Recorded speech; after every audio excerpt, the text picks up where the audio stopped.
দক্ষিণ এশিয়ায় নতুন করে উত্তেজনার আগুন। ভয়াবহ সংঘাতে জড়িয়ে পড়েছে আফগানিস্তান ও পাকিস্তান। বিমান হামলা, সীমান্তে গোলাগুলি আর ড্রোন আক্রমণে পরিস্থিতি রূপ নিয়েছে উন্মুক্ত যুদ্ধে। দুই প্রতিবেশী দেশের সম্পর্ক এখন তলানিতে। তালেবান সরকারের মুখপাত্র জাবিউল্লাহ মুজাহিদ জানান, পাকিস্তান কাবুল, কান্দাহার সহ একাধিক শহরে বিমান হামলা চালিয়েছে।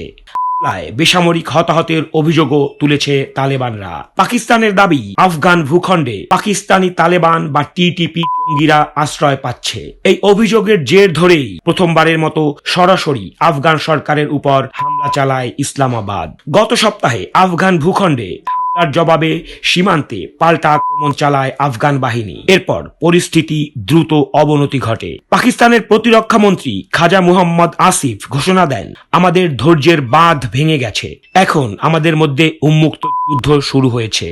আফগান সংবাদ মাধ্যম টোলো নিউজ জানায়, খাইবার পাখতুনখোয়ার মিরান শাহ ও স্পিন ওয়ামে পাকিস্তানি সামরিক ক্যাম্পে ড্রোন হামলা চালিয়েছে তালেবান বাহিনী।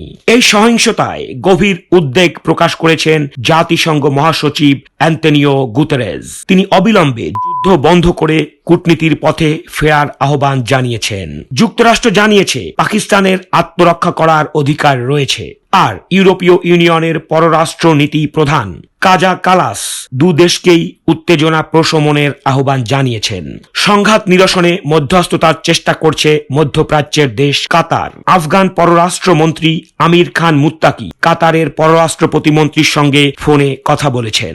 তালেবান সরকার জানিয়েছে, তারা আলোচনার মাধ্যমে সমস্যার সমাধান চায় এবং রক্তক্ষয় এড়াতে সংলাপের পথেই এগোতে আগ্রহী। পারমাণবিক শক্তিধর পাকিস্তান এবং দীর্ঘ গেরিলা যুদ্ধে অভিজ্ঞ তালেবান, এই সংঘাত যদি দীর্ঘস্থায়ী হয় তবে তা শুধু দুই দেশই নয়, পুরো দক্ষিণ এশিয়ার নিরাপত্তার জন্য বড় হুমকি হয়ে উঠতে পারে। এখন প্রশ্ন, কূটনীতি কি থামাতে পারবে এই রক্তক্ষয়, নাকি আরো বিস্তৃত হবে যুদ্ধের পরিধি? আপনারা দেখছেন গণকণ্ঠ ক্রাইম স্ক্যানার। সত্যের সন্ধানে আমরা থাকব সব সময়। Crime Scanner.